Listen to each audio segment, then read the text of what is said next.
Hey guys, this is Elena, and I am so grateful to be able to sit with you today. Today, I wanted to talk to you about something that comes up in my office all the time when it comes to things that get in the way of whatever goal that you may have. You know me, I love to talk about health and fitness goals, but this also applies to relationship goals, work performance goals, so many different things. And I wanted to bring up the topic of how important it is to have a really secure and very supportive environment when you're getting ready to make changes in your life.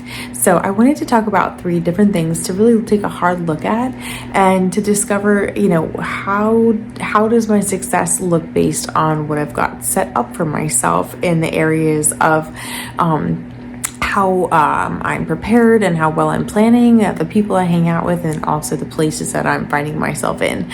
So the first thing that I always talk about, and I always talk to myself about when I'm trying to make changes, is, are you going to prepare? And how are you going to do it? How are you going to plan based on the priorities you have?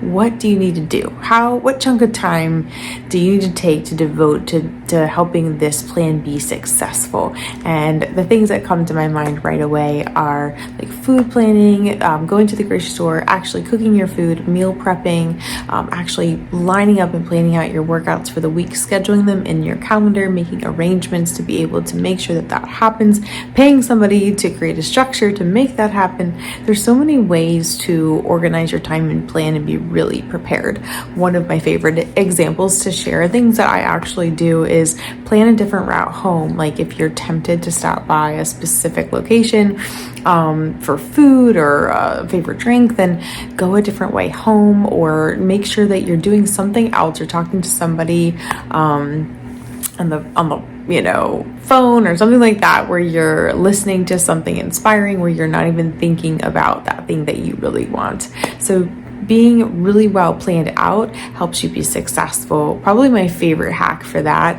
is making sure that I'm not going any more than 3 hours without some type of food that's available to me. Like I have done this in the past, like put a cooler in my car and put snacks in there, but now I just know exactly what it is that helps sustain me. Some type of protein, some type of fruit, just really helps me feel really good until I can get to that next meal. So that's one way that you can really begin to help yourself set yourself up for success, and that's being really planned and preparing well. The second thing I think is probably even more important than that, and that really is who you hang around. We become like the top 5 people we hang around, and either like when you decide to set off on a goal, whether it's a fitness and health goal, you want to make sure that you've got some people who are supporting you along the way. Like how are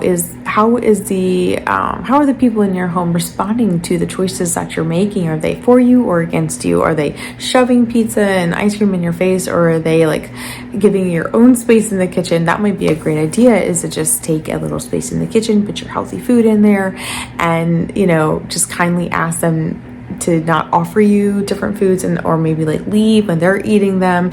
Try to be engaged with people and make it less about food, and that will really help you. If you've got friends who don't want to go meet you at the gym if it's raining outside, or if it's too cold, or they always want to go, out to dinner and they don't pick the most healthy places, or there's tons of alcohol involved all the time, lots of parties, where it's hard to say no to things, where you're like just doing things out of the spur of the moment and it's not well planned out. Just really consider, who are you hanging out with, and are they for you or are they against you in their goals and decisions? Misery loves company, and bad company always corrupts good character. I forget what proverb that's from, but it's a really good verse in the Bible to remember. So make sure you're evaluating who is for me and who's against me, and who doesn't really care. You really want to know who you're hanging around and what their goals are for you. And then the third thing you want to consider is the places that you go, the home that you're in. What environment are you creating for your mindset and also for your body? Is your room really messy, and every time you go in there you're just feeling chaotic and scattered, or is it orderly and clean, or is there what is the environment like at your workplace? What have you set up for success in your own room? One of the things I've had to do to set myself up for success is I have a lot of trouble waking up early, and I literally like put a coffee maker in my room so that it turned on, and that like gets me up. And I know that sounds really, really sad, but like that's a level of planning sometimes we need to be able to do to create an environment that really gives us every opportunity to change and do the things that are best for us. So whether that's creating your car space with like lots of water bottles or a cooler, your workspace where, you know, say you do not walk by the candy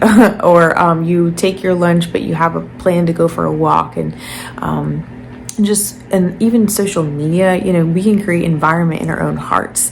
And what kind of environment are you creating in your mindset and your heart? Do you need to unfollow some people? Do you need to make some really important decisions about what you're watching and what kind of environment you're having in your heart or around you?